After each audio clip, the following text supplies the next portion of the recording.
Welcome to 1,001 Ways to Cope with Stress. I am Professor Kinshasha Shabaka, and we are now entering our third segment of Dr. Munderson's beautiful concept of systems of Egyptian kingship. I welcome you, Doctor. We're now going to have part 3 on succession. Yeah, thank you, sister. Pleasure. Thank you for having me. And as usual, I'd like to commend you for the opportunity to present.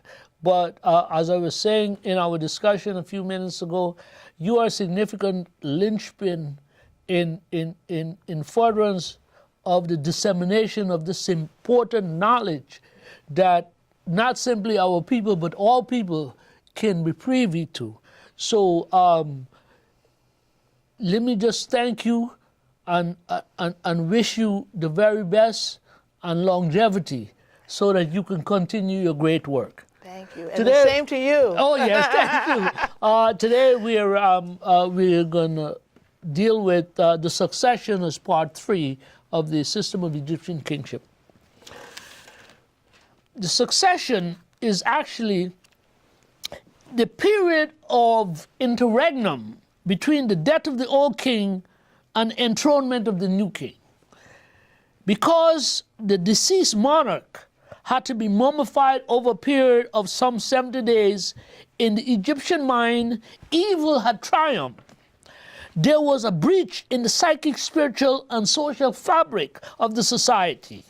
As such, the heir apparent had to tour the entire land, visit the sacred shrines of the ancestral spirits, perform certain ceremonies, announce his protocols, all in penance before the burial, the judgment, and finally his coronation that heals the fracture in society, returning the state to normalcy, and continuing the rituals and worship so that the great God would continue to bless and protect the nation.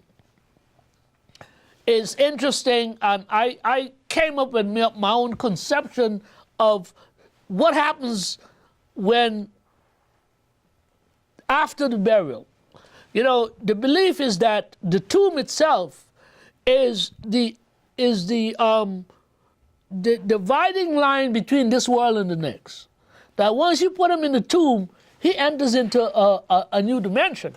Earlier, and we had mentioned this before in one of the earlier sessions, this guy Foucault, a French, Georges Foucault, a French scholar of the late 19th century, had indicated that at Deir el-Bahari, and we've talked about there is a cavern, whether it's mental or physical, spiritual or whatever, there's a cavern where the deceased enters into the next world to begin the journey to the hall of judgment, where he will be examined, the heart against the feather and what have you. He has to make the 42 confessions called the negative confessions. I didn't do this, I didn't do this, I didn't do this, I didn't do this. And there's also the positive confession. Well, you know, I did this. I helped this person, I helped the widow, I gave a coat to this man freezing in the cold and what have you. The king, in the same way, has to undergo this trial because he's returning to his brother and sister gods in heaven, in this place of purity where spirits examine the incoming individual. He has to now be judged. And if he has been found to live by the philosophical tenets of Ma'at, justice, righteousness, truth, and so forth, he is declared true of voice. Now, when he is declared true of voice, an angelic messenger returns to say, all is well. Now we can begin the coronation. So the succession is from the time of the death of the old king until word comes back, he made it. Let's move on. And that's the 70-day process. Yeah, right. One of the central tenets of the succession is the mystery play of the succession, which is something that occurs at Abydos. Abydos was the earlier we had mentioned that how that Seth, after he killed Osiris, and then Isis had found the body, reconstituted the body, Seth against his evil brother, again found the body and cut up the body into 13 parts and buried, and scattered it around the country. And when she went around trying to find these parts, every part that she found, she buried it in a certain place, sacralizing that place, establishing a temple so that the husband, her brother, would be worshipped at that spot. That's why so many people claim that, well, we got Osiris is buried here, he's buried there, he's buried here, and so forth. So the head was buried at Abydos. So the succession mystery play is held at Abydos at a certain time of the year. And the evidence that we have is of an individual who was sent by his king in the Middle Kingdom to participate in this play, and he left a record of it. So it's the only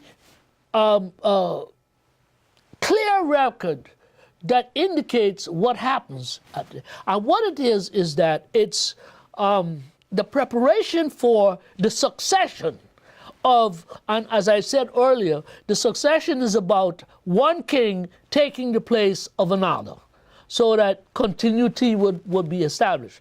Now, Horus takes the throne of his father Osiris.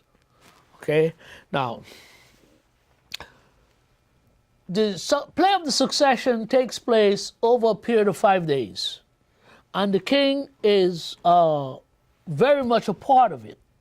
He sometimes comes with his, on his boat, his ship, which is, I remember now, in this time we're talking about, the principal mode of transportation is the ship, the boat, because the river is the highway. The Nile, So, right? yeah, right. So he's there, how would you say, parked his boat, and then he would get off in his chariot to go to the different temples and what have you. All right?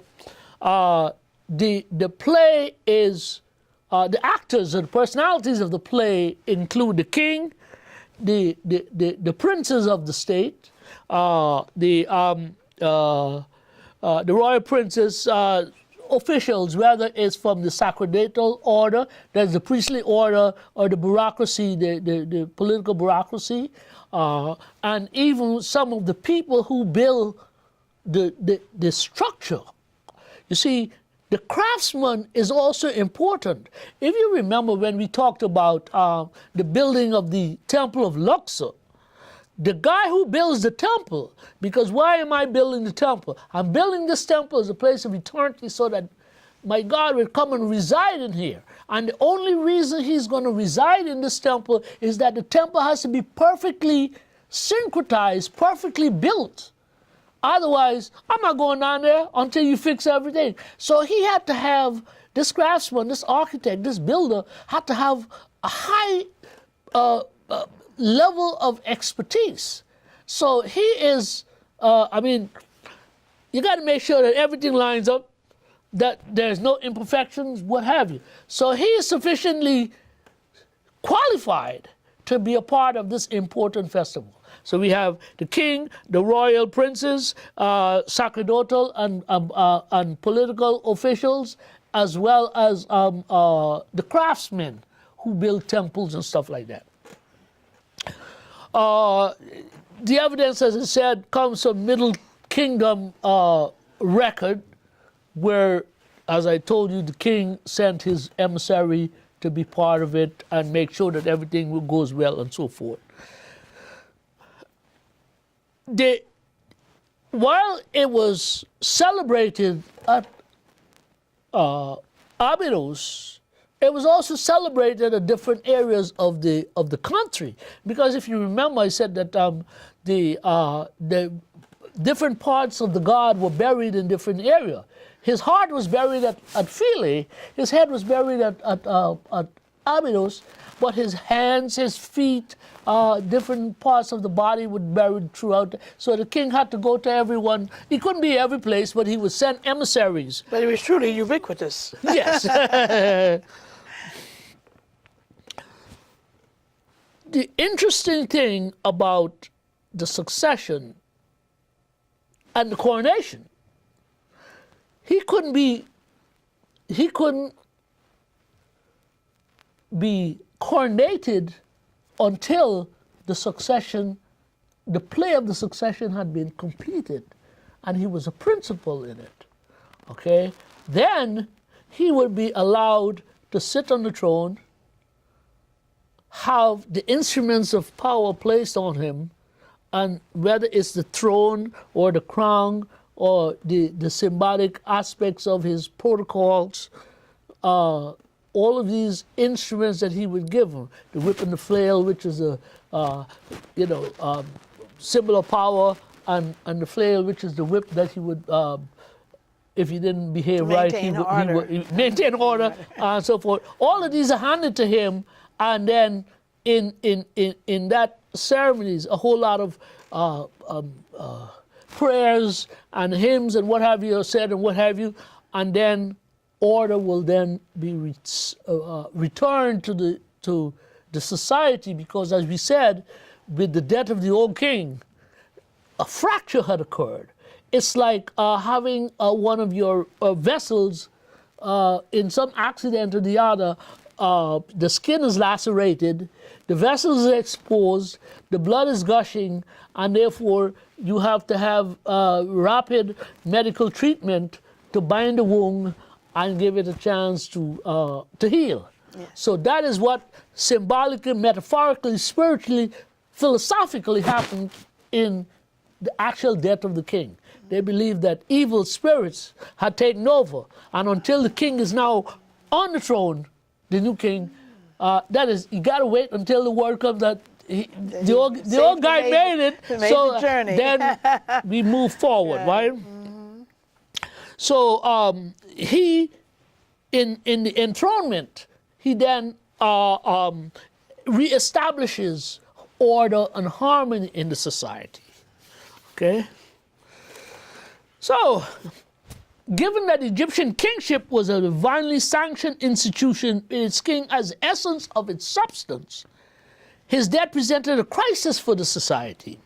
This is not a crisis in the sense of the American constitutional system, where the president may have acted in a manner that was contrary to the instrument of government and could be impeached and possibly removed. The crisis posed in Egyptian society by the king's death can possibly be equated with an artery of the body politic being ruptured and internal bleeding flowing from the body. More important, however, given that practical and spiritual danger threatened the shepherd's flock. He was a shepherd of the nation. If you remember in the earlier part, we mentioned that. The society in the Egyptian mind, the imminent chaos had to be urgently addressed. And it couldn't be the next day he has to be crowned. You had to go through that period of mourning, that 70-day period where the old king is mummified, he's prepared for the burial has to take place, he has to go to the next world, he has to be judged, and then he has to be said that he made it.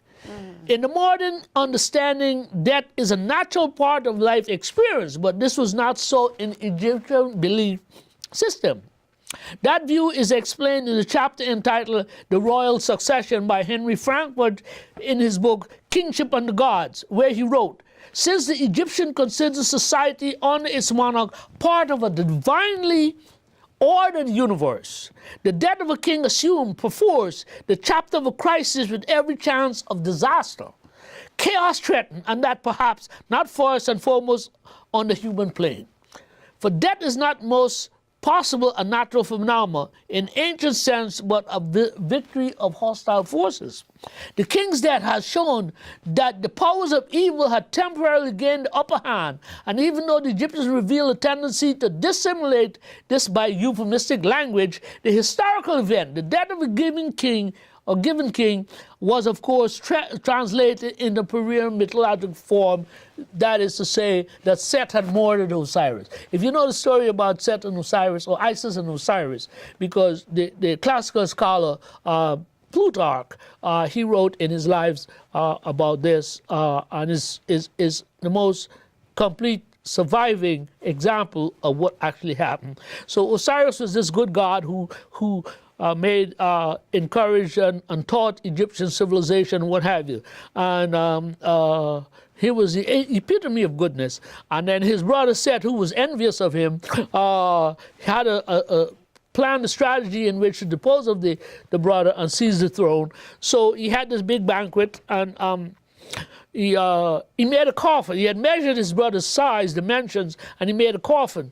And he said, well, I mean, it was beautiful, all kinds of sacred, important stones, and what have. And he said, anybody who fit this coffin, I'll give it to them.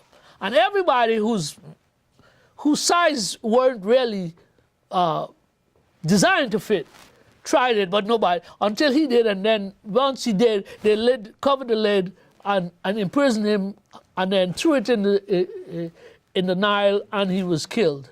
And that's the story of Osiris. So Set had murdered. So that was what they meant by the fracture in the society when the king died. Okay, too, while there was historical and spiritual fracture, political chaos also loomed. So that aspirants to the throne, I mean, that's why we have the heir apparent or the co-regent. We know that he's going to be the next king. But if it's not clear and we're not on guard, then imposters will seize the throne. So political chaos also threatened. Adolf Erman, one of the early German writers, has been said that he was the only man who really knew what exactly what the people taught, the ancient Egyptians taught. He said that the king's closest enemies were his family members. You see, because everyone wanted to be that ruler. And many imposters arose as a result of this. So his enemies were his families, who posed an existential threat to the throne. Inasmuch as the priesthood was responsible for prolific procreation of the king, to have a sufficient number of heirs on hand, this often necessitated having a harem with potential mothers. The danger here is practically every one of the mothers of the harem, in political opportunism, questioned why it was that son and not her son who was the heir apparent. So they sometimes conspired. And if you remember when in the earlier session, when we talked about the humble official who rose from the lowest ranks to the highest thing, and then there was a conspiracy in the harem, and the king chose him rather than the chief justices to investigate in secrecy, which was a tremendous honor, which shows you that in the society, the individual with knowledge, skill, leadership abilities, all of these things, you can rise. There was no glass ceiling if you came from humble beginnings.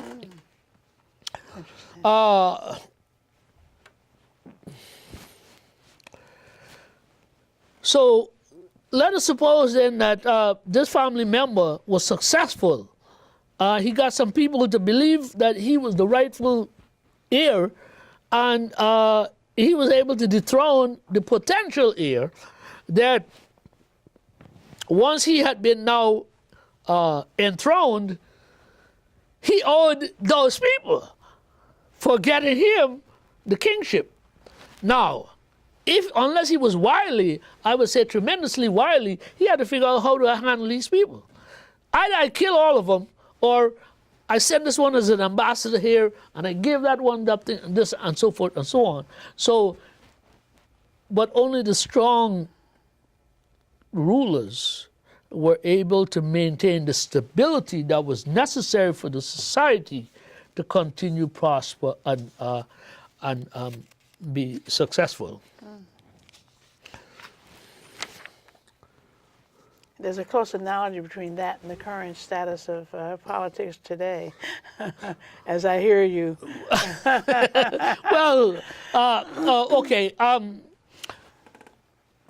Nonetheless, there were a few instances where you would have gotten to near rebellion. Okay, the system broke down at the end of the Old Kingdom. We entered into what is called the first intermediate period, and then some of the prophets predicted that there will be a king who will rise in the sun, who will restore the harmony of the state, fractured because of the lack of poor leadership, and nobles had great aspirations that did not conform to the natural order of society. So that brings us to the beginning of the new kingdom. Now, Thebes, which is the land to the south, Thebes is where the great unifiers of Egypt came from. Narmer, he was a Theban. Dr. Diop says so. Right? The 11th dynasty, what started the new kingdom between Intef and Mentuhotep, they were Thebans. Now, there was a little squabble between Intef and Mentuhotep as to who should be the rightful. They were powerful lords. They came from the fighting province, Thebes, the fighting province, and today it's called Luxor. So Intef marshaled his forces and moved against Mentuhotep. But when he came onto the plain of Thebes, he found that Mentuhotep was already in position waiting to attack him. Okay? Then he stopped, he said, wait a minute. He went to his mother, and he asked his mother to go to Mentuhotep's mother, Queen Am, and ask her to broker a peace treaty between the two of them. Okay? And the ladies, which shows the power of the female and the queens of this ancient African land. And they met, and they brought them together. And they consolidated their forces and their power and established the Middle Kingdom. Now, the Middle Kingdom lasted the 11th and 12th dynasty, and then the same thing happened as had happened in the end of the Old Kingdom. The order broke down, and we entered into what was called the Second Intermediate Period, 14, 15, and 16 dynasty, where these foreigners invaded, called Hyksos, shepherd kings, invaded and conquered the land, but they ruled principally from the north.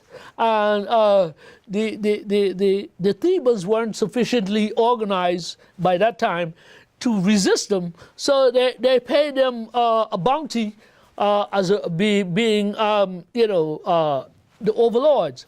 Ultimately, however, the 17th dynasty arose. Now, we've talked about how they hide the information from us. They generally hide the information from us in public. For example, and I challenge any of our young scholars to locate as many places, if at all possible. Flinders Petrie, in his work called The Religion of Ancient Egypt, said that the 17th, and I quote, the 17th dynasty coming from Nubia held Thebes. But you don't find that in the books. The books begin by talking about Sekenenre being killed on the field of battle in the fight against the Hyksos. Okay? So there is the question, as Dr. James often reminded us, there is the question of omission. All the facts that are relevant are not included. And then there's distortion. That is to say, we're twisting the information so that it appears like the old slave master I told you, that he says that, he's sitting on the veranda, and he said to himself, if these Africans only knew what their history was all about, we would be in trouble. And that's what our young people need to understand. You got to find out the information and challenge distortion and omission, and speak truth to power, as all of our ancestors have admonished us to do. Okay, so While Seconenere was away fighting the Hyksos, this guy named Teti the Handsome, he fomented a coup because the army was in the north and he was in Thebes. The king's mother, Tetisheri, and her daughter Ahotep, they were warrior queens. They organized the loyalists and put down the rebellion and saved the throne for their family. So there were only those two instances where we had a near challenge to the system of monarchy that we mentioned was the breakdown, the rupture of the society, and the new king who, through the succession, had to heal the disharmony. And that brings us to the end of part 3. I thank you again, Dr. Munderson, and we thank you for watching 1001 Ways to Cope with Stress. See you next segment.